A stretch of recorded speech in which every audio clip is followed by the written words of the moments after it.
নমস্কার বন্ধুরা, আমার চ্যানেলে আপনাদের সবাইকে স্বাগত। আজ নিয়ে এসেছি গরমের উপযোগী নিরামিষ রান্না পাঁচন। সর্ষের তেল গরম হলে 3 থেকে 4টে তেজপাতা দিয়ে একটু নাড়াচাড়া করে কেটে রাখা আলুগুলো দিয়ে দিলাম। এই রান্নায় ব্যবহার করা সবজিগুলো আমরা আগের থেকেই লম্বা লম্বা করে কেটে রেখেছিলাম।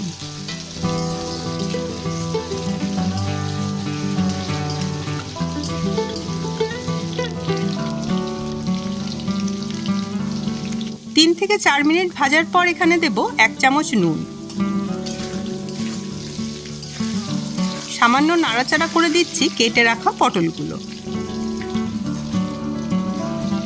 হালকা রং ধরা পর্যন্ত পটলগুলো ভাজতে হবে। দেখুন পটল অনেকটা নরম হয়ে এসেছে। এবার দেব 1 চামচ হলুদ।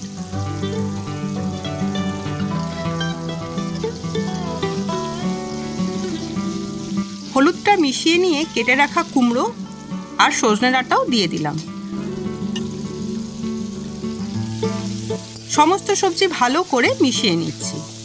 এবার দেব কেটে রাখা কাঁচকলা আর সেদ্ধ করে রাখা এঁচোড়টা। এঁচোড়টাকে কেটে নিয়ে 2-3টে সিটি দিয়ে সেদ্ধ করে রেখেছিলাম, যাতে রান্নার সময় কোনো অসুবিধে না হয়। এখানে আমরা 2 চামচ আদা বাটা, 1 চামচ জিরে বাটা, 1 চামচ কাশ্মীরি মির্চের গুঁড়ো দিয়ে একটা মশলার পেস্ট বানিয়ে নিচ্ছি। মশলাটা সমস্ত সবজির মধ্যে দিয়ে ভালো করে মিশিয়ে নিতে হবে। এই রান্নাটা পূর্ববঙ্গের লোকেরা চৈত্র সংক্রান্তির দিনে বানায়। একে পাঁচন বলে।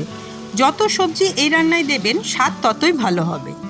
মশলার কাঁচা গন্ধ চলে যাওয়া পর্যন্ত নেড়েচেড়ে 2 কাপ মতো গরম জল দিয়ে সবজিটা রান্না হতে দেব। এই রান্নায় কোনো ফোড়ন বা চিনি ব্যবহার করা হয় না, তবে আপনারা চাইলে দিতে পারেন। দেখুন জল কমে গিয়ে তরকারিটা মাখা মাখা হয়ে এসেছে আর আলুও সেদ্ধ হয়ে গেছে। তপ্ত দুপুরে ভাতের সঙ্গে পরিবেশন করুন নিরামিষ এই পাঁচন।